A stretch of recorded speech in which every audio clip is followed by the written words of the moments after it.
up to the surface. I'm keeping on running and asking if I deserve it. Yes, I'm dreaming of silence, hoping your memory just might fade. I wait a minute for the sun to rise. Yeah, she got the best of me this time. The nights alone have got me petrified. You're keeping me up, you're seeing me through. It's like you're my nightlight. I wait a minute for the sun to shine.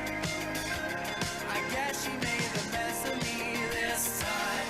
The nights alone have got me petrified. You're keeping me up, you're seeing me through. It's like you're my nightlight.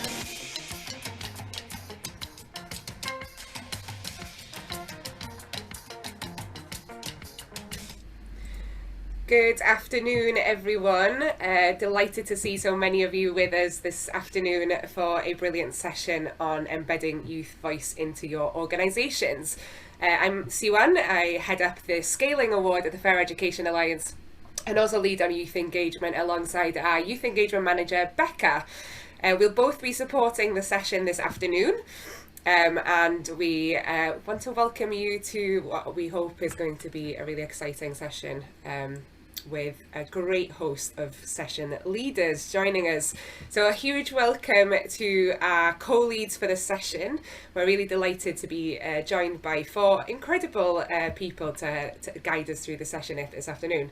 So we have with us Jo Rich, who's Head of Youth Voice at National Lottery Community Fund, James Toop, who's CEO of BiteBack, Naomi Lea, who's an I Will ambassador and founder of Project Hope, and Lamide, who's also an I Will ambassador and co-founder of Live and an FEA trustee. So they're going to be leading this session this afternoon.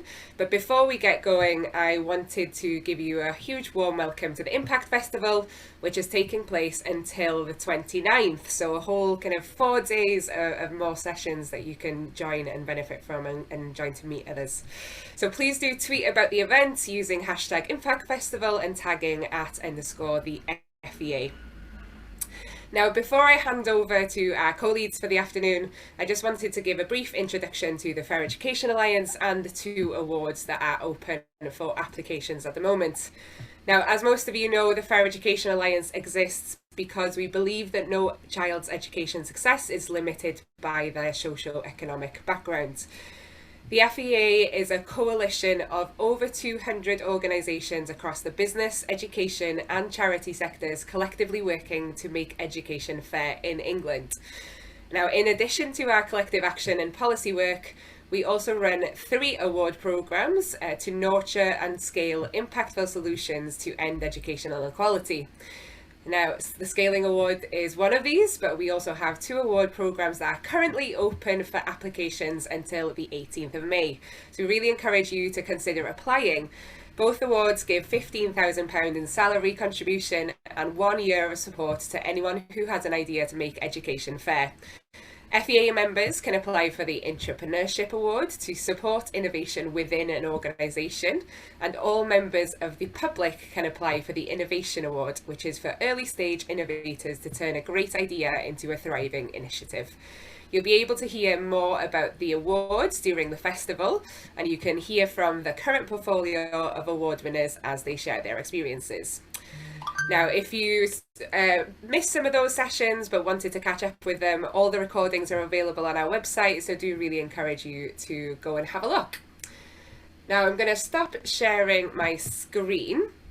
And just to get us started, we're going to break you out into groups of 2 or 3 for 5 minutes to network and get to know each other a little bit. So when you're in your breakout rooms, we'd like you to share your name, organisation and role, and then we'd like you to discuss the following questions, which is, what does youth engagement mean to you? So if you need any support when you're in your room, if you're having any tech difficulties, or if there are any rooms where there's just one person, do let us know. You can press the call for help button at the bottom and one of us will pop in to support you. So, Becca, are we ready to send people into groups? Brilliant. So we hope you have a great discussion and look forward to seeing you back in 5 minutes. in your career where you really saw that young people can be empowered to do every aspect of something for them and for their communities? So that's where I take a lot of learning. And then I kind of transitioned a lot of that into a whole new sector, the housing association sector, which you would never I'd never have thought I would get a youth engagement job, or they would be looking for a youth engagement job. But I worked for an organisation called Clarion, which is the largest housing association, and developed their whole youth engagement strategy, from involving young people within the governance, within how they design their apprenticeship programs, within how they design their tenancy programs, because 1 in 5 young people were being evicted at the time because of losing, not having the budgeting skills, etc. So it was all completely alongside young people. And then more recently, it's led me to this amazing role, which I feel very privileged to do at the National Lottery Community Fund, where we give out over £200 million a year to children and young people projects. And the whole idea is that we've got young people around the table within our mechanisms helping make the decisions, but also it's about a whole culture shift of how we're empowering young people to be a part of the process of where the funding goes. But interestingly, what really excites me about the role is also about how we can be that generous leader outside of the fund and encourage others to do the same, because we see some amazing projects doing amazing youth engagement and putting young people in the lead in a variety of ways. And it's how can we shine a light and share best practice across organisations. So that leads me to do wonderful conferences like this, where we can really kind of share best practice. So just to give you a bit of an idea, like for me, obviously I'm not young anymore and young people are the experts, so I always do any of these roles alongside a team of young people. So every role I've mentioned, there's always been a team that we work with, we recruit from in this case it's through funded organisations, so it's young people with lived experience of being a beneficiary of one of the lottery funded programmes. Within the housing association, it was young people that were our resident or lived with their parents as a resident. So it's always really important for me. That's where the kind of that line of tokenism can really show through, that you've got young people with lived experience of the services that you're wanting to co-create. They are the experts. They come up with incredible solutions. I'm sure I don't need to tell you all the benefits of involving young people, because that's why you're here today, to learn more of kind of how to do it. But the innovation that they bring, the diversity of thought is all incredible. But the key to success with any kind of youth engagement and working with young people is that trust of relationship. So, and that takes time and resource. So like one of the biggest kind of bits of advice I suppose I could give you is, as a facilitator or as a peer facilitator, is definitely that you need to invest in that time and support and make sure that that's inbuilt in any project or anything that you do, both with the resources. And also the whole kind of support for the adults in the process, depending where you're getting young people in to help you with these mechanisms. Are the adults confident in working alongside young people? What kind of training do they need, and thought processes and team building do they need to become true co-colleagues in that space? So that's kind of, I suppose, some thoughts. The other bit was I always kind of use this, I don't know whether it's not an established model, it's just what I use, excuse me if it is an established model, but I use this pyramid of engagement, and it really helps me to think through the access that young people have at every level. So what I mean by that is I always have a top tier team of young people that are like the advisors to any role, and they work alongside me on any projects. But then you've always got the middle tier where they're representing, for example, in this case, like different locations or different themes, that young people issues that they're facing. So you've got representative across the board of young people. And then finally, how can you involve young people across all engagements? So an easy way to let any young person that might not be confident in talking out, but they would be happy to, I don't know, write an email or write a postcard to you with suggestions of how to feed back on your service, for example. So they're just some little ways. to kind of really help you develop stuff. But the experts are, of course, the young people in the lead. So they're the wonderful team that I've been working with over the last year throughout COVID. So they identified what they wanted to prioritise at the beginning of the year, and that was to kind of educate and share their knowledge with staff as well as other funders across England and the UK. So what they've developed over the last year, all driven by them, was kind of pieces of work that would help us become better funders. So it was things like how could we... Mark speaking. Yes, oh, that's that raise one. oh, Right, sorry, 1 second. I just got to stop the video. Raise awareness of post-COVID priorities. Fair Education Alliance Summit. Oh, I'm really sorry.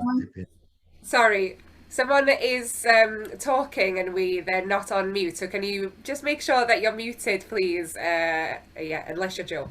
Thank you.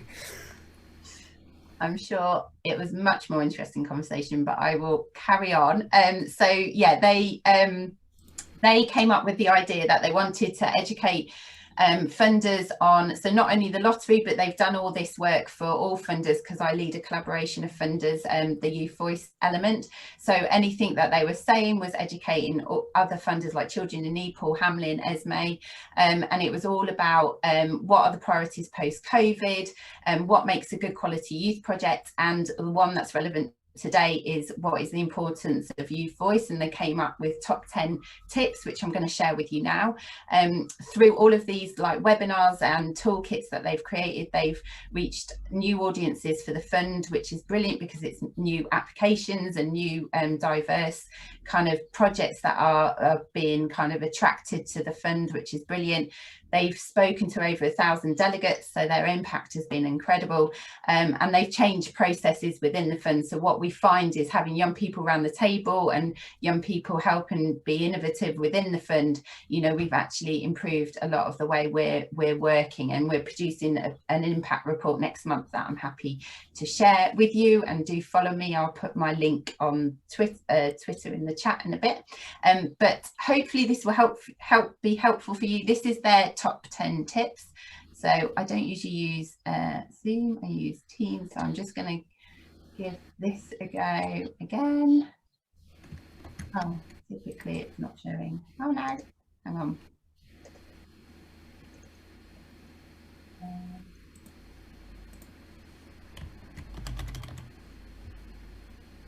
Oh no, why isn't it showing? Oh, the one needs to be a co-host. Pardon? Let me, it worked earlier, didn't it? I know, it worked earlier. Why is it not working now? Hang on, let's try it again. Sorry, hang on. Yeah, it's not showing. Okay, I'll just read through them and then we'll have to share it after.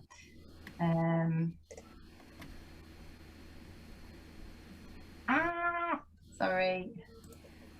So they came up with 10 top tips. So it was the 5 ways to be, which was to be transparent and set clear expectations with young people. And that's like really important with things like funding, for example, because obviously there are some limitations of how much they can have complete power over decision making, because we're an arm's length body from the government, but actually we've always been clear about that, and they do influence all the decisions, for example, and make decisions within their power. Be accessible and provide a safe space, and by that they also mean that it's important to go to where young people are. It's not rocket science. I'm sure that you realise that, you know, to go to where young people are already meeting with trusted adults, for example, whether that be online or within youth club settings, etc. So go to where they are rather than expect them to come to you. Be interactive and fun. Be together with young people in design and evaluation of projects, and that's what we spoke about briefly in that breakout session just then, just thinking through how not to make it feel tokenistic for young people. Be diverse and inclusive. in your approach. That's thinking of just different ways for young people to get involved, which is what I was talking about earlier on with the pyramid of involvement. The second slide is all about the 5 things to provide. So that was role models. So for them, they felt that it's really useful to see other young people in similar positions to themselves, so as they could learn from them, and also maybe some peer mentoring. Make sure the right training is in place for those young people, depending on what the responsibility is that you're asking the young people to get involved. You know, do they need training, like grant making training, or whatever it is that they're expected to be a part of your organisation to do? What opportunities, other opportunities can you provide them, whether it be mentoring, whether it be to meet someone that is aligned to their goals and ambitions for the future, and make sure, it's really relevant to them. The next one was about rewards. So that's not just payment, paying them as the expert, but also thinking through what, sorry, I've lost my point again. So thinking through the rewards policy. So could it be payment, or could it be things like accredited training? A lot of the young people within housing wanted accredited training because they had left school without qualifications. So that could be a way of rewarding them. And then finally, this is potentially the most important, the feedback loop. And what young people mean by this is every time they've told you something or been a part of a creative process where they're co-designing a project, for example, make sure it's fed back to them what happened with all the advice. Even better if they're along with you on this journey, that they're constantly being fed back to. But that is often like a really key point. So that was their top 10 tips. I think someone obviously managed to show that, which is fantastic. The last slide was a photo of the wonderful young people in the lead, and I will send links to their profile to show you what other amazing things that they've been up to.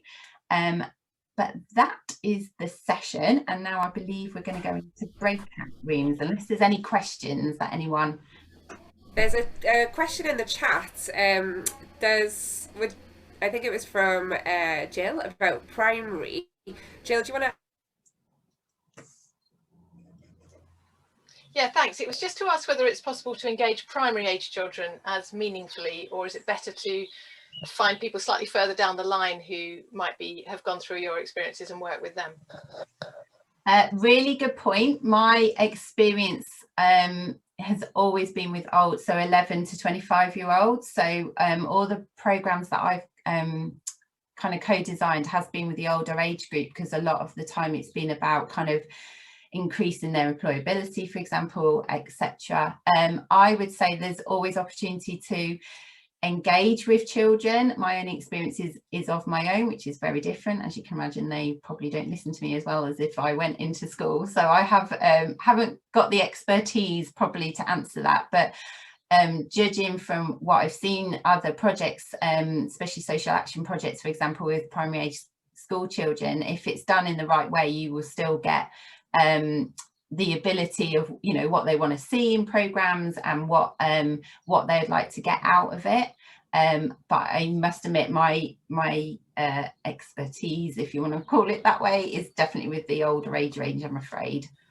Thank you. And can I just ask a follow-up with payment? You mentioned payment. Is payment standard or no? There isn't standard, actually. It's interesting that I would say it's 50-50. Up until this role, I've because it can affect benefits, etc., and universal credit, you have to be really careful with like regular payments with young people.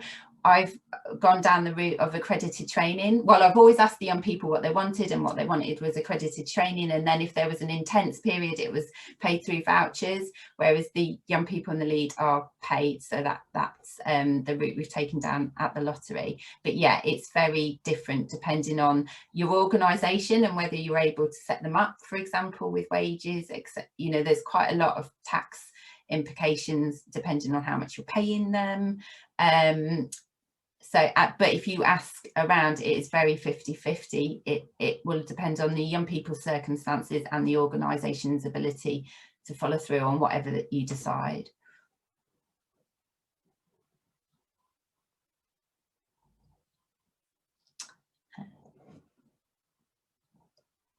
how to engage them in our work. Someone's put in about difficult and chaotic home lives. Yeah, there's again, for me, it's always starting, if you've got the opportunity somehow, which is sometimes hard, but always asking them before you start with any engagement, you know, what is it will make them walk through that door. If you're engaging with completely new young people, seeing if they're already affiliated with some kind of youth club or a project that's working particularly with them for their particular need, for example. So you're going through a trusted adult. If it's completely fresh, it's something about how do you it's about that pre-engagement. I don't know whether this is making sense, but for me, it's not expecting them to turn up on that first session that you start setting up, for example. It's trying to encourage a relationship in some form beforehand. So maybe saying, we're about to set up a program, what would your what would make you click on the Zoom link, or what would make you come through the door at that time? Whether that answers it.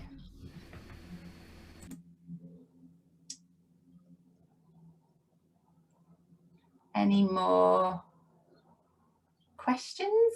And then, Someone, should we go into the breakout rooms if I set the questions? Is that the aim? Yeah, brill. Yeah. Becca, are we ready? Mm-hmm. So do you... Oh. So when you get sent to your breakout rooms, we would like you to kind of consider what Jo has just shared, and also look at the following questions. So, do you have principles to guide youth engagement in your organisation at this point? If so, how were they established, or how could you do so if you haven't already?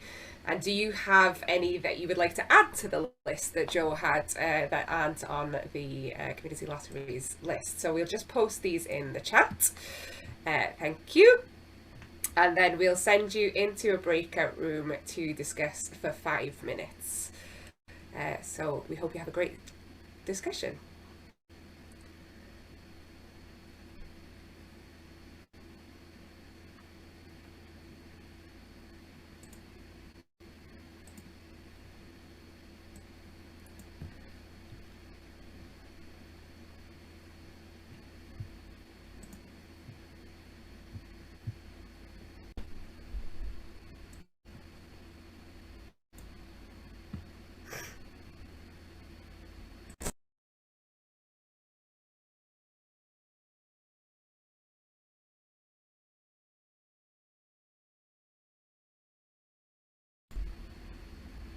Great, welcome back everyone. I hope you had great discussions in your rooms.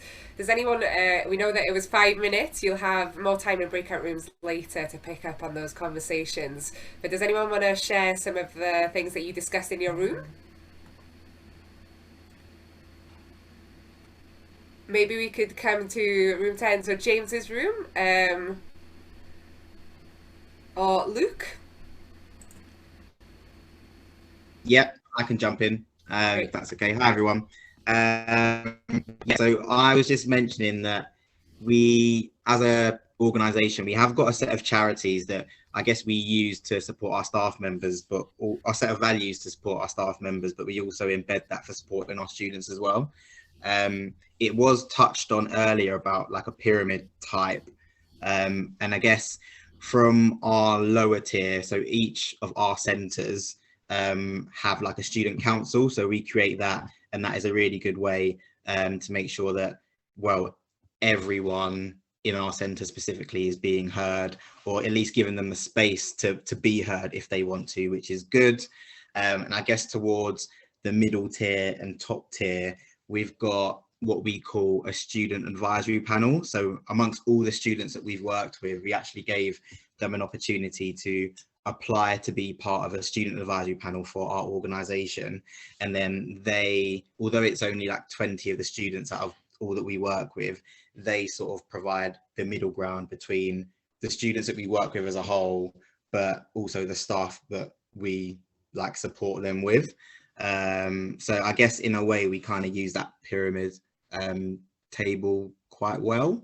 But yeah, definitely I'd say the main thing is giving them a space to do so, but also providing them with just like being a middle ground between the people that they want to sort of support and change, but also staff members who can actually make that change and have like a senior oversight.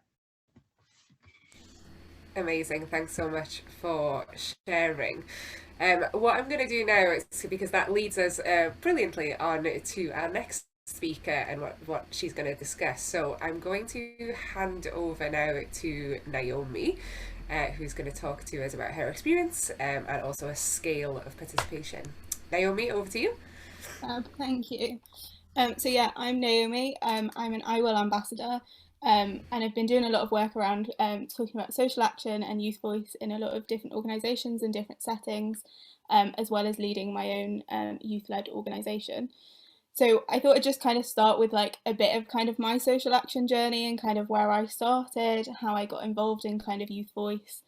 And so actually I really kind of started when I was about 6 years old, really, when I started getting involved in stuff through my school. My mum was an active member of the PTA, and so I kind of was like, how can I help? What can I do? Can I run this stand? Can I come up with a game idea to help fundraise? What can I do to help? And so I kind of got involved in that, but didn't really think anything of it at the time. It was just that was my life, and that's kind of what I got involved in and what I did. And it wasn't until I was in high school and I found a real passion for mental health campaigning.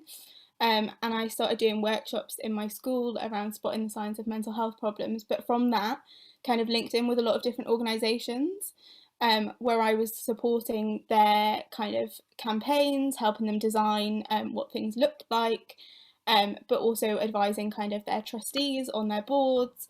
And it kind of just went from there, and it really kind of spiraled, and I ended up involved in so many different things because I kind of just lived by the motto of saying yes to everything. And suddenly there was kind of a lot of opportunities coming my way. And then I got involved in the I Will campaign and kind of started talking about how more organisations could get young people involved and in what ways they could do that. And then kind of from there, it's kind of just spiraled, and I've stayed involved in a lot of different organisations, helping them to kind of understand what young people want and how it can be best made to work. And then in March of last year, as the pandemic hit, I decided that I had an idea that I wanted to kind of run with, and I thought that youth loneliness was going to become a really big problem. And so I was like, what can I do about this? Like, how can I bring what I've kind of learnt from being part of different organisations and really make some change in this space? So I got in touch with a couple of young people and said, like, what do you think of this idea? Do you think we can make it work? And they were like, yeah, we really want to help you. And then I put out a tweet and said, any young people want to get involved? And actually from that, I had like a really overwhelming response from young people who suddenly wanted something to do. The pandemic was happening and they felt this was a big issue too. And they wanted to come together and do something about it. So I brought that group of young people together. We were about a team of 20 to begin with. And we just kind of brainstormed the idea and said, like, what do we want this to look like? What can we do? What can tackle youth loneliness during this? What can we make happen? And we actually, at the beginning, we were like, oh, we're not sure. Maybe we need some adults to help us. Like maybe we need some support. And from our side of things, like at first we were like, wait, safeguarding, like we really need to make sure that we're doing everything right and that everything's going to work. And so I kind of held back a bit, and I contacted a couple of organisations who I knew and trusted, who kind of came on board and were there to kind of support us. But within a couple of months, I turned around to the organisations we'd asked to join and said, actually, like, you've been really helpful in this stage, but we're ready to do it alone now. And since then, we've been running as an entirely youth-led organisation. So we're all a team of volunteers. There's 9 of us currently who run the project. We do everything as part of that.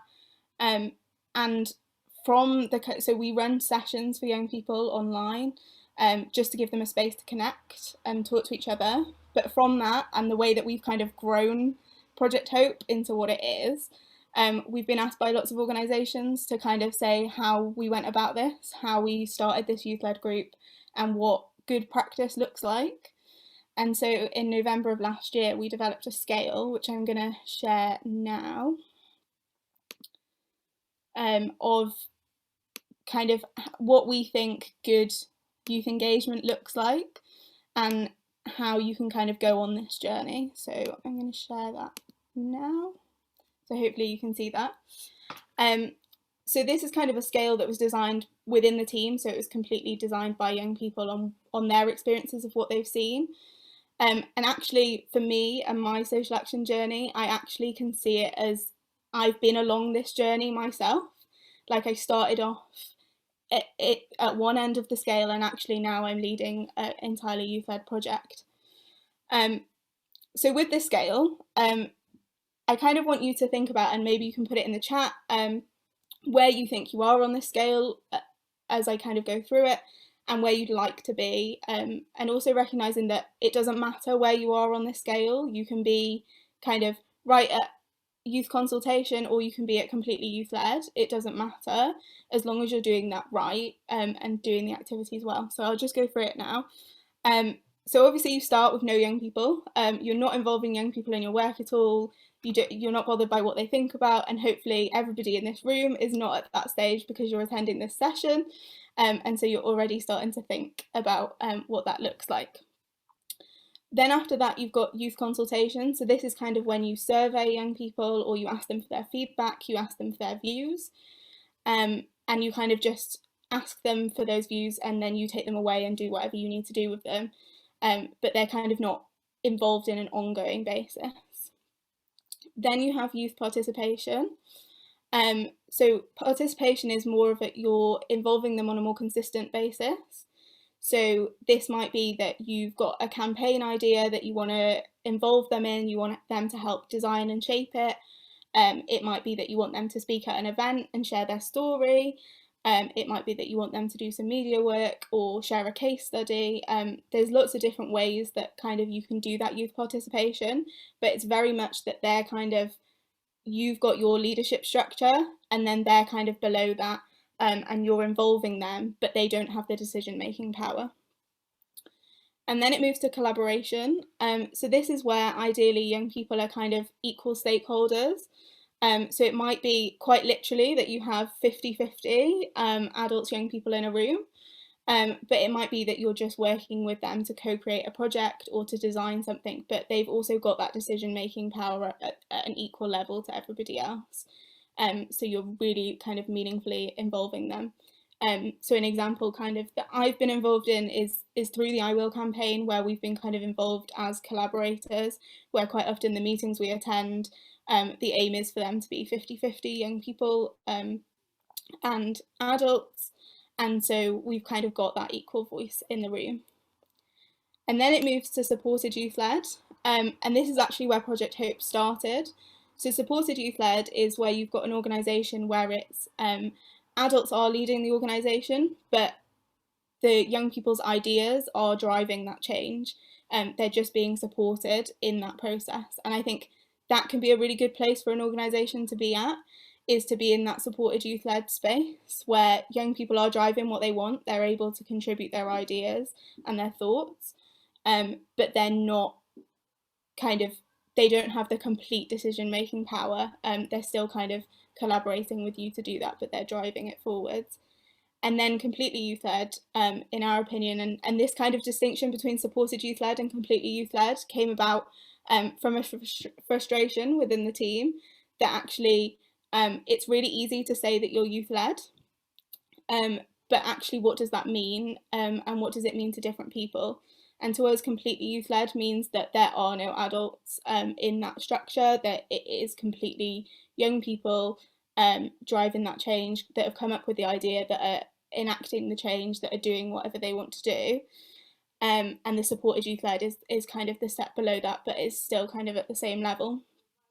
And so what we kind of want to get across with this scale is how it is a journey, and you can be at any stage of this journey at any point. And also you can do different bits of these activities at different times, and different bits work for different young people. So it might be that youth participation works really well for a kind of younger age group where you want to kind of involve them in stuff and get their views. And it might be that the older age group kind of leads some of that change, but equally it kind of can work at any stage, and you can do multiple of these at the same time.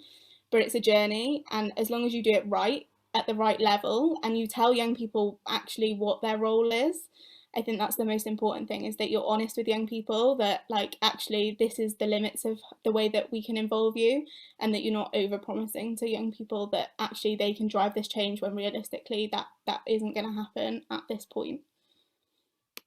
So I'm going to stop sharing that.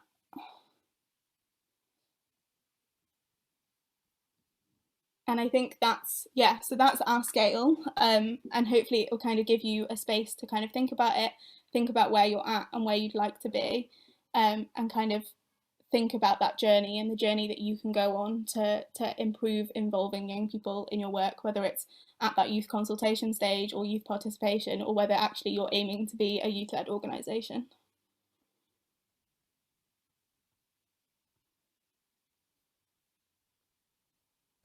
Great, thanks so much, Naomi. Are there any questions like that anyone would like to put to Naomi at all?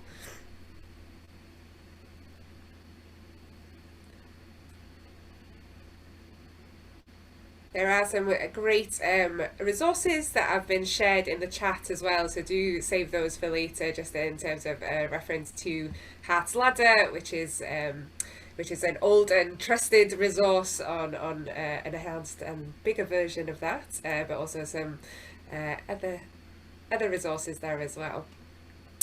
Great, so if there are no questions for Naomi, I'm going to now hand it over to James, who is CEO of BiteBack, who's going to oh, sorry, there is a question. So, Jakari, do you want to come off and ask the question?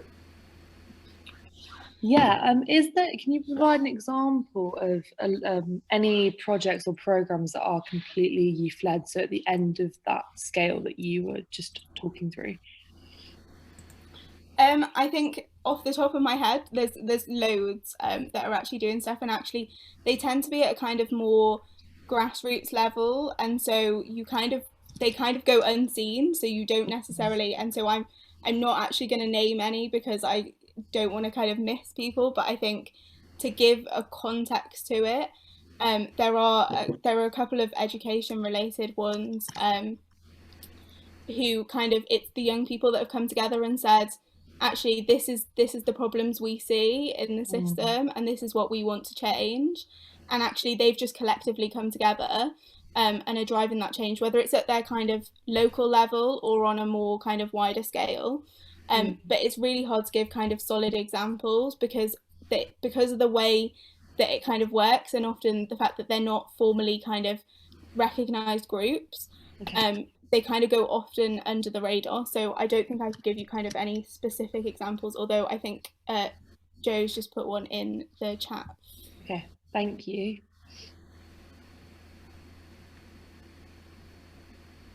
Any other questions? A lot of people just identified that scale is really useful and something to utilise as we move forward and try to move our own journeys across that scale. So without further ado, I am going to hand over now to James, CEO of BiteBack, who's going to talk to us a little bit about their journey along that path towards youth leadership and youth-led organisations. So James, can I hand over to you? Yeah, great.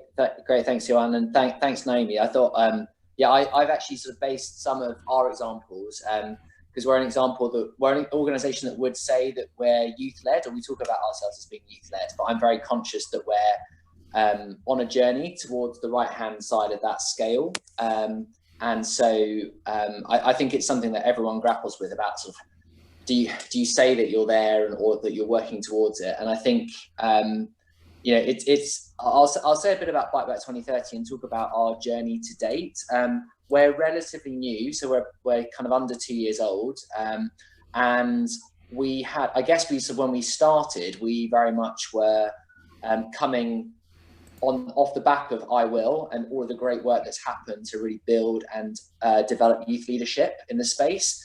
And we were bringing youth leadership to a very different issue that hasn't had youth leadership before, which is about trying to improve the food system, and specifically in our case to halve childhood obesity by 2030. And as you can imagine, so talking a lot of the science of obesity and childhood obesity, I mean, a number of you may be aware, but it's something that has really risen in young people over the last 40 years. Most of it is a product of a food system that has increasingly moved towards takeaways, snacks, highly processed food, high sugar content, and as much as everyone thinks it's about exercise, the reality is it's about food, what you eat, good diet and good nutrition. And what we didn't want was to go about and say, look, we're setting up an organization that's going to talk about healthy eating and encouraging everyone to be super healthy, because actually that isn't very motivating for young people. And if you are, certainly if you went and talked about obesity, or you talked about healthy eating and asked young people to rank where it rated on the big issues that exercise in society, it's not really up there at the top. So, I think somebody said, you've got to start with where the young people are and actually kind of really engage them.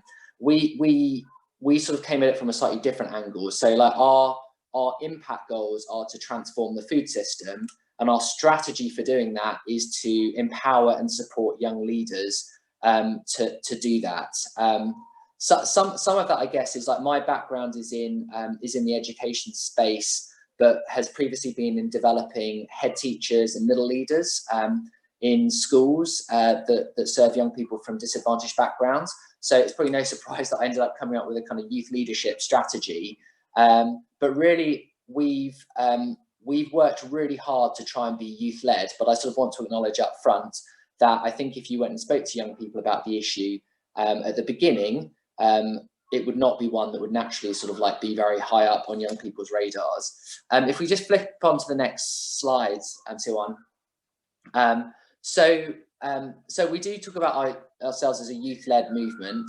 We are very much working towards that. And the picture you can see here is our very first youth board. So we went out in June, July of 2019, so nearly a couple of years ago, to recruit 12 amazing young people from all across the UK. We went through networks, went through NCS, DebateMate, Youth Sports Trust, like a whole bunch of networks, UK youth who we knew, to find these young people. And I think we have really tried to focus on some of those things that Joe highlighted about just giving them amazing training and amazing opportunities to make a difference. And I think we have discovered them and they have discovered themselves through that process. And we very much focus, this youth board is the top of the pyramid for BiteBack. So they are leading very high profile, high impact campaigns that are really making a difference. And we were started by, co-founded by Jamie Oliver. So I was brought in by Jamie to define and shape the strategy in order to drive that change in the food system that's going to lead to halving of childhood obesity rates by 2030. And it's very much, I guess, my direction and the team's direction that sort of took us on this youth-led strategy, youth-led approach. On the next slide, so I said that we, this healthy eating isn't something that will be a priority for the majority of young people. We did some youth insights work.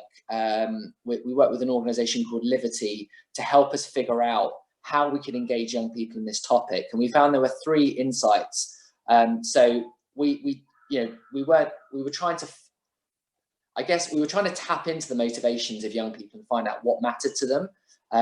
So the first one was about the interconnection between food and the future of the planet. And there's been a lot of research about planetary and dietary health. So if you eat less meat, eat more fruit and veg, then that will have a lower impact on emissions. And it's also better for your diet and your health generally. That's not an insight that we've actually done a lot of work on, but in the run up to COP at the end of the year, our young people are super keen to do a campaign around sustainability. But the 2 where we have done more work is about food and social justice and inequality. So you will have seen that come through the free school meal campaigning and through all of Marcus Rashford's work, which has highlighted, I guess, the inequalities in the food system. And there's a very strong correlation between poverty and obesity, because the poorer you get, the more trade-offs you have to make on a higher quality, more nutritious diet, and you're more likely to buy cheap, higher processed food, which is cheaper, and which is less sort of good for you as well.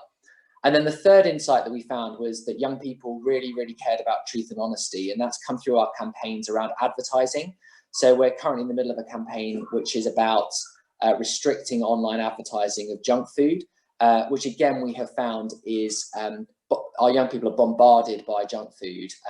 And so the more that they've unpicked and discovered how they're being targeted by junk food, the more that they've wanted to sort of campaign for changes in the food system. So what we have done, I guess, is we started from those insights with young people. We then supported them and developed them to run amazing campaigns that have driven change. And then I think one of the key things that we've done is we've connected them to decision makers and given them the opportunity to speak to decision makers to drive real change. I would definitely say that at various points on our journey, we have gone to different parts of Naomi's scale as we've gone forward, and we haven't always got it right. And I think one of the things we found is that the campaigns at the moment, which are really, really youth-led, we've struggled to get traction. But when we've been supporting the young people a bit more, we've been able to both get something that to the outside world looks really youth-led and genuinely is sort of youth-led, but has that adult support that really gets it traction in the media and with politicians that drives impact. So on the next slide, I've just tried to map out some of the campaigns that we've run over the last year, and I'll sort of the numbers at the top tell you when we ran the campaigns, and sort of where they are from left to right tells you where they are, where I would have put them on Naomi's scale. But I have to say I did that before Naomi spoke, so I might move them now, sort of depending on what having heard Naomi. But I think our first campaign that really took off was just about a year ago. Christina Odanye, one of our young people, started a petition to get free school meals funded through the Easter holidays and the May half-term holidays, which were the kind of the two holidays before Marcus Rashford came in, and like basically we would say sort of like paved the way through those first U-turns to set up the big free school meal moment for the summer holidays. And that one I would say was really supported youth-led. Like Christina was on free school meals. She really wanted to front a campaign. We talked to her about the best way to do that. Was it a petition the best way? Was it a letter? Where should we host that? And we sort of advised her to do it on change.org, where we felt we could get massive traction. And then we sort of like, once that was up and running, it really, it was her story. She wrote the words, she did the media interviews. But sort of we advised on the strategy of where to place things and sort of how to do that, and then sort of put the team's effort. Like my team largely tried to operate invisibly behind the young people, just supporting the impacts of their campaigns. But that one really got a lot of traction. And then we had another go at that probably around October half term, where actually this happened really spontaneously. You might remember the Chartwell's boxes that came out, and then suddenly our youth board had we had some new members on by that point. They'd had a meeting which we hadn't organised. Christina had organised it. All 15 of them got on a call. They came up with this plate idea of fixed free school meals. And the next day, almost like before we knew it, they'd started posting pictures on Twitter and Instagram of themselves holding up plates saying fixed free school meals. And so I'd say that was completely youth-led. It didn't get as much traction as the support as Christina's petition, but it was a real sign for me that things were moving in the right direction. We did a lot of work over the summer of 2020 with them to try and in the run up to try and really make it move and become more youth-led. And I'll say sort of how we did that. But that one was something that they did off their own back in a 24-hour period to respond to something which worked really well. We've also done things which we did in the summer of last year, our Feed Britain Better coalition. We as a team started to say, well, actually, there's something really interesting about how young people's diets are changing under lockdown, how their habits are changing. We brought on board a couple of our youth board to act as collaborators. and co-chairs of the process. We worked with a whole bunch of industry players, NGOs, ran a youth summit off the back of them. But I think that was very much us working in tandem with the young people and the team driving it as much as the young people. And it had a really, really good impact. Was definitely further left. And our current campaign, I would say, is another supported youth-led campaign, and I think it's interesting, the supported youth-led campaigns have really, I think, had the biggest profile and biggest impact. But Dev has led a campaign which started in March, and it's live now off the back of the government's consultation to end junk food marketing online. He commissioned us to do some research on how young people are being targeted. Dev fronted it. He presented it to MPs along with Christina and another member of our youth board, Jacob. We also, and then that then sparks more work by Dev, who's an I Will ambassador as well, to try and get people to sign a letter to Matt Hancock to get a meeting with Matt Hancock. Questions were asked in Parliament, and last week the youth board met with the Health Minister, Joe Churchill, to basically hear the perspectives of how young people are being bombarded by junk food marketing. So there's lots of stuff that's happened across different parts of the spectrum, and I think we're trying to move more and more towards completely youth-led, but supported youth-led feels like where we're having the most impact at the moment. And I think the more that we develop the leadership and of our young people, the more we can move. And so if you just move on to the last actually there's two more slides, but I'll move quickly through this one. So we've trained lots of young people. We've now trained up to 100 young people. We're about to launch a schools program that's going to kick off next academic year. It's called School Food Champions. So the numbers are growing and the youth leadership focus is growing. But I think what's critical is that we're trying to move across this scale. So if you go to the last slide, how are we doing that? So in September of this year, we made a really conscious decision to say, look, the young people have made amazing strides. We need to take the next leap on the journey. So I spent quite a lot of time developing Christina and Dev, who are our youth board co-chairs. So I meet with them every 2 weeks to talk about strategy. We talk about the sort of policy horizons, things that are coming up on the campaigns. But whereas one of my team used to chair the meetings with the youth board last year, in September it moved to Christina and Dev chairing it, setting agendas, and we've also given them a budget this year for them to spend on their priorities. The youth board have now set their own values, and all of our comms and newsletters are now coming from our youth board, so that the voice is much more of the youth board. So that's the next step that we've taken on. We've made it a real priority. Our chair of trustees thinks that this is a real priority. So I know in every meeting, our governance is going to ask us, has that been through the youth board? What would Christina or Dev say about it?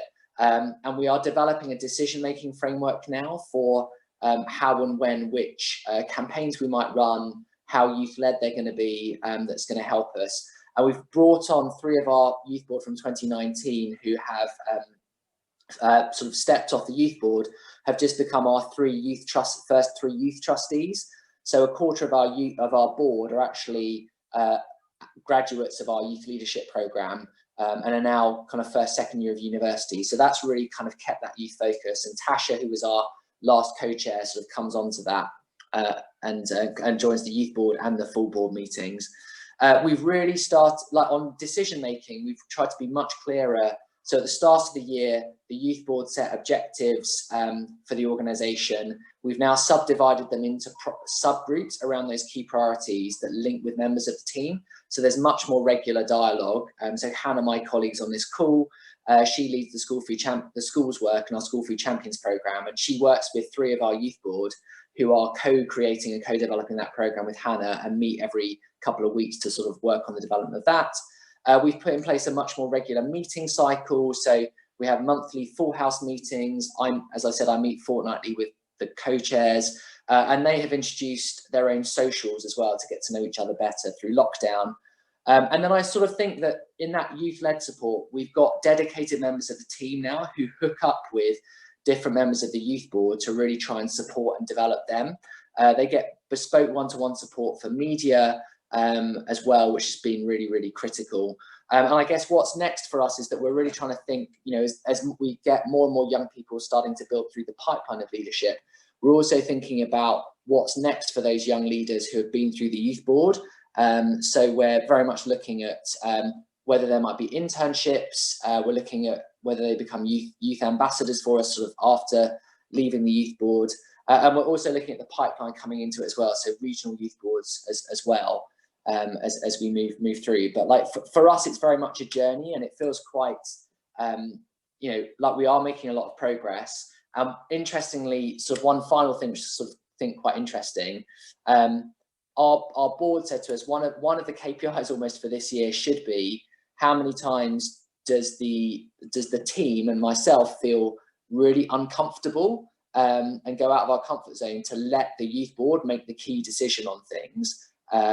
And so, like, one example is a big global fast-moving consumer goods company asked our youth board to develop a product end-to-end with them. And I thought it was an amazing opportunity. It could be great, but we said it should be the youth board that decide. So we went to the youth board and basically put the question to them, and they came back and said no. Thank you, very kind, but no.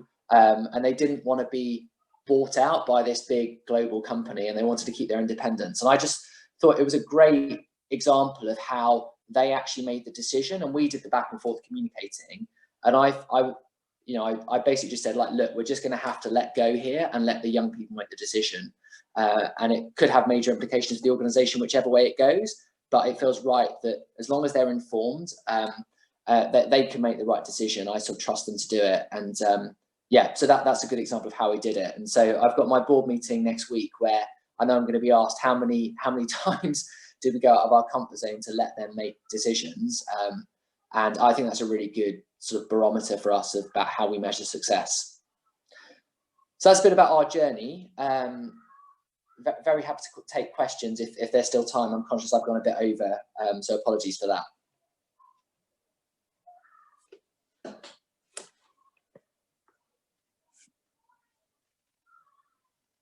Thanks so much, James. There is a question in the chat from Isaac. Isaac, do you want to come off chat to ask you a question? And then we can continue. Yeah, thank you very much. James, that's really amazing. So brilliant to hear about all of the stuff that you are doing with your youth board. We're a small organisation in the process of just setting up a first youth advisory group. And I'm interested to know, in relation to what Jo was talking about earlier on with where she was talking about payments, is the position on the board a volunteer position? And how do you balance the requests and how much you're asking of them? Because it sounds like there's quite a lot. It sounds like they want that. And I think one of the things I'm struggling with a little bit is balancing asking a lot of them and it, you know, how you do that. Yeah, really good question. And again, we have iterated, I guess, this process. So we started off with the first youth board, being much clearer, I think, about the time commitments in the sort of first iteration. So we had 12 youth board members, I think, of which 4 have left, and we've replaced them with 7 new members.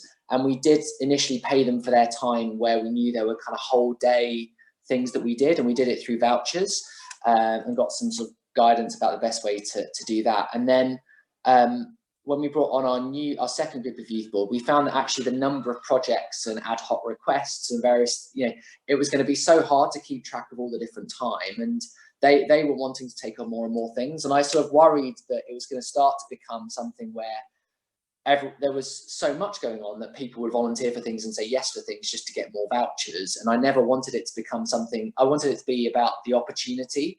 So I guess we pivoted a bit more to say, well, look, how do we make this really rewarding for the young people? Because actually they're getting life-changing opportunities, and we're plowing loads of resource into their development and supporting them loads. So I think we've now gone to the stage where there are certain things where we do pay if it's some vouchers, but very, very limited, where it's like, come and do this whole day thing or consult on something.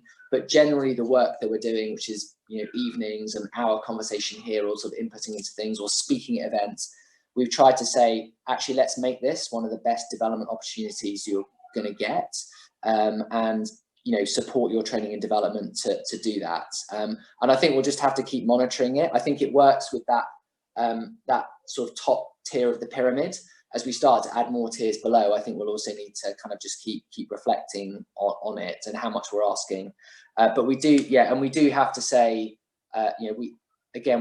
they're a small enough group at the moment that we can just keep monitoring their emotional state, their workload with exams, and we're quite good at pushing back on other people asking for their time to say, look, they just don't have time for this at the moment. So I think I don't think there's a straightforward answer, but I guess we tried to really build that intrinsic motivation, I guess, at the start of it. Thanks, Isaac and James. Jude, do you want to come off mute and ask your question? Thanks. So when you were talking about the example with the app that they decided not to do, you made me really think about you could influence them, right? And you clearly would influence them. And by the amount of knowledge that you gave them or input and all that kind of stuff, you'd sort of be able to change their mind. And how do you hold back from that? Or how do you enable them to make a decision without actually influencing that decision?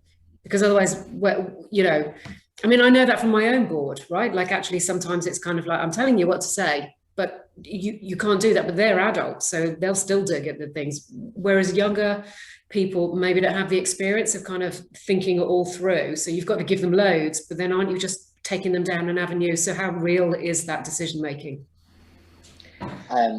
Really, really good question. I mean, clearly I started off by saying healthy eating is a massive priority for young people. So we're exposing them to information and sort of informing them with facts and ways of looking at the world that they didn't have before, which is that they have bought into, and then that's sort of fueled their campaigning. So I'd say almost the start of the program, there is quite a lot of influencing to a particular, I would say there's a lot of evidence and science behind what we're putting, but there is that information we're giving at the beginning, which will take them down a particular path. It was interesting with that big global company. I mean, I tried to, as faithfully as possible, just put across what the company had said, and I said to them, look, I think because it was interesting that I joined the call late. They were just discussing it, and it was very clear, like some of them wanted to do it and some didn't. And Christina was trying to steer them one way, and I just said, look, I think whatever you do, it'll be the right decision because you will have made it. I said, I think you've either got to make a call, which is to go back to them and say, yes, we'd like to do this, but here are our conditions, or you need to go back and politely say no. But the most important thing is you're clear about your rationale and why you do it. So I tried to sort of facilitate and say, look, I presented options and what I felt they should go back with, without saying which one was right or wrong. And because they said, they actually did say on the call, James, what do you think? And I was like, look, it's not my place here to say what I think. But yeah, I just said, like, whatever you do, we're going to support you with the decision. And I think we tried to also create a buffer between the company and give them a safe space in which to talk. So yeah, I'd sort of want to get some feedback from them, I think, about it. But we didn't. Yeah, we tried not to play an active role in that conversation. We just tried to sort of be in and listen. Great, thank you so much, James, and to Jude for your question. I'm going to move us on now to hand over to our trustee Lamide, who is also a I Will Youth and Young Ambassador and is also a co-founder of an organisation as well called Live. And worth just noting at this point that the Fair Education Alliance are on our own journey with this as well, and delighted to be kind of on kind of an accelerated path now that we have our youth engagement manager Becca on board with us as well. So we're really keen to hear from you and to get you involved with the process of designing our youth strategy. And our ambition is to have young people embedded throughout our activities as an organisation and a secretariat. So Becca, who's our youth engagement manager, will drop her email address into the chat now, but we would love to hear from you and work with you on this and learn from your experiences. But with without further ado, I'm going to hand over to Lamide, who's going to be the last speaker for this afternoon. Lamide, over to you. Hi everyone. My name is Lamide Odanye, and like Sivan said, I am a co-founder of a social enterprise called LIVE. That stands for Learn, Inspire, Visualize, Elevate. And we started that in 2016, having a pilot study. Yeah, in 2016, starting planning it in 2015. And yeah, we just work with year 8s to year 13s to teach them the soft skills they need in the work environment. And I guess for me, I'm going to walk you through like my youth social action journey, because I started LIVE when I was around 17. And essentially when I was 14, I started athletics. It was a sport I thoroughly enjoyed. And through that, I got involved in volunteering in my local area. I'm trying to get more young people involved in volunteering that way as well, and getting them involved in like doing sports. So that I just want to highlight that as like a entry into like youth social action, because along the journeys there are different entry points, and I think it's important to consider what barriers to entry points will actually be there as well to other people. So yeah, I was volunteering, did quite a few things like street games UK, the athletics union, and just got involved in a lot of volunteering that way. And then we started LIVE in 2017 as a response to an event I went to with McKinsey, because I just believed that a lot of young people didn't have access to opportunities. It's not that opportunities weren't present, it was access to it. And then since running that in uni in 2016, I became an I Will ambassador to again promote youth voice and to try to allow more young people to have access to different opportunities that they will not otherwise have. And since then, earlier this year, I became an FEA trustee, and I've just been working with quite a lot of organizations, policy members, and MPs as well to an extent, to try to include youth voice more into the work they do and embed it more meaningfully.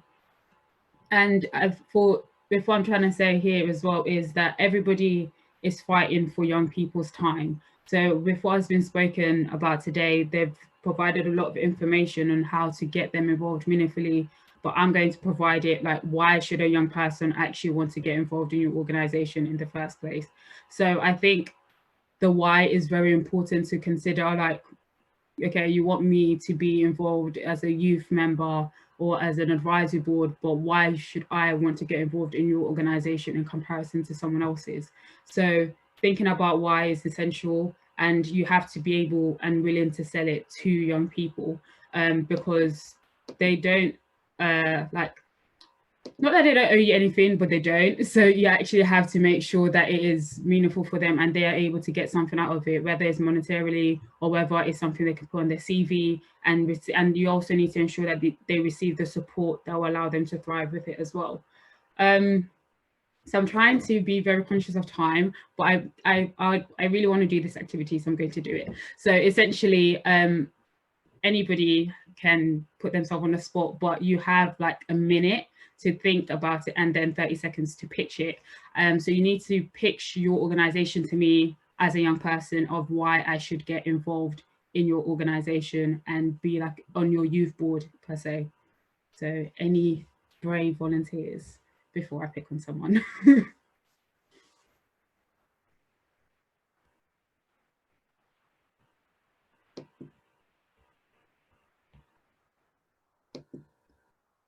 Any brave person?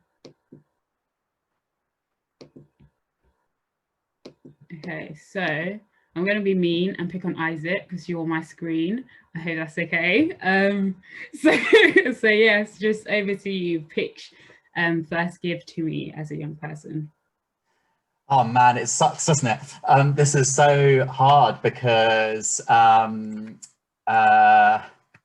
I guess it's a shame that there weren't any other volunteers as well, or any volunteers, because we should all be more confident about what we're doing and what our organisations are doing. But so, and we're in the process at the moment of we've just recruited our first new youth advisory group. So I guess we would probably look to engage young people who'd taken part in the First Give programme as the first stage. And the programme is in school. Okay. So they'll have done the program as part of their education. It's about engaging them and giving the opportunity to stand up and talk about the issues that matter to them and take action to try and tackle those problems. And so, it's really hard to pitch this directly to you, but okay, imagine that I've been in your program before. And I've gone through school and stuff. So why would now, from moving it from just being involved with you as coming to an assembly or something in school to actually carrying on that journey and being part of the Youth Advisory Board? So I think, we're looking for like amazing young people who have got experience of standing up and speaking about the issues that matter to them. And we want to give you the opportunity to help us make the right decisions to make First Give more engaging and more interesting and more exciting for young people, and to make more people want to do something good for their community and give back to their community. And so we're hoping there's going to be opportunities for you to do a social media takeover, to be involved in creating some video content, learning some skills maybe, to help you to express yourself better and learn how to talk about the things that matter to you, and also affect the decision making that happens. So help us to make the right decisions at First Give about how we talk to young people and how we make it more fun in school. Perfect. Thank you. Round of applause, Isaac. Fantastic. Thank you very much for doing that. And I know I put you on the spot, but you did a fantastic job. And I guess I just wanted to highlight that when thinking about it, the actual importance of thinking, why should a young person want to get involved? Because what it would be the benefit to them. So I'm just going to carry on with like my brutal energy. So do not take any offense to it or anything I'm saying.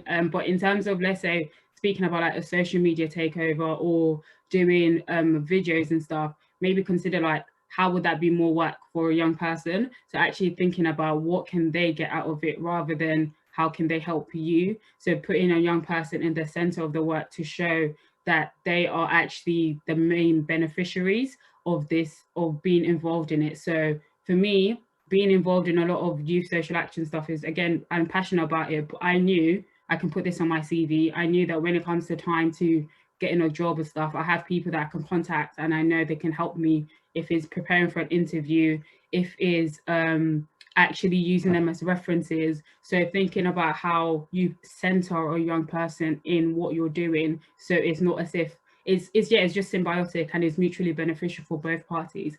So I think it's very important to acknowledge what you're asking from a young person and like why they should actually want to do it, because a lot of people, it may sound good, but are you actually gaining more from them than they are from you? So think about how you can balance the scales with that. And secondly, also consider the barriers of entries and the points that you can engage them in. So Isaac, with your example, by you involving them in schools first, you can then carry on the journey in different areas. So, okay, I've met you in a school, you've enjoyed what we've done, you now actually want to speak out about it. This is a new way for you to not just have a one-off experience, but to actually work with us to build you up as an individual. And also consider the type of young people you're engaging as well, because one of my frustrations is that I can already speak about issues that I care about. It's not necessarily me that you will need on your advisory board. It's somebody that may have a lot to say, but nobody has actually provided them with the platform to do it. So consider the young person you're involving and how the ones that would usually be excluded can actually get involved, and how your involvement with them can actually change their perspective, can give them a platform that they would not otherwise have. So I'm trying to be very conscious of my time. So I think that is all I can actually say today, but that's my take homework for you guys, to actually do that activity, give a pitch to, as if you're speaking to me or a young person, why should they actually get involved in your organization? Why should they be on your youth board, and what benefit would it be to them specifically? Thank you. Great, thank you so much, Lamide, for that. You raised some really important points there, and you can see that the chat is really appreciative of that activity. And like you said, I think it's it would be great to have done that with everybody, but it's a really important one for them to go away and do themselves. So I want to say a big thank you to all our speakers, so Jo, Naomi, James and Lamide, for a great session. So if all attendees could please come off mute and give them a round of applause for that. This has been a really exciting and important session and puts us in a fantastic position as we at the Fair Education Alliance look to further our journey along the scale outlined by Naomi, and we hope to do so alongside many of the members and organisations that are here today. So as Siwan mentioned, over the next few months, as part of my role as Youth Engagement Manager, we'll be consulting with members and young people on the youth engagement strategy. So if anyone on this call would like to know more or be involved or speak through how they want to embed youth voice in their organisation, do drop me an email on the email address I put in the chat earlier, and otherwise look out for more information coming. So your feedback is invaluable to us, especially since this is the first year that we're running the Impact Festival. Please feel free to send us an email on the email address that Siwan's just dropping in the chat. And we'll also be sending out a survey after the festival. But before you go, we'd love to get your quick thoughts on the session. So please fill out the poll that should now be on your screens. So there's a question first on the session overall, and then our fantastic speakers that we've had. And then just at this is great, everyone's votes are coming in. If you can pick a favorite part of the session, and then whether you think the session has increased any particular area of your network, skills or knowledge. So I'll just let a few more of these responses come in. But while that's happening, let me tell you about some of the great sessions coming up today. At 5 p.m, we have the evaluation tightrope, balancing impact measurement and reflective practice. And tomorrow we have a session on minding the gap, addressing racial inequalities head on. And on Wednesday, a session on scaling systematically for long-term change. So if you're unable to make future sessions, don't worry, as we will be sending session recordings to everyone. But thank you again for joining today, and we hope to see you for the rest of the festival and you enjoy the rest of the week. So we just got the last couple of people on polling, and then we will be good to finish. So thank you very much for joining everyone today. And I hope you got as much as from this session as I have. Fantastic, that's everybody in.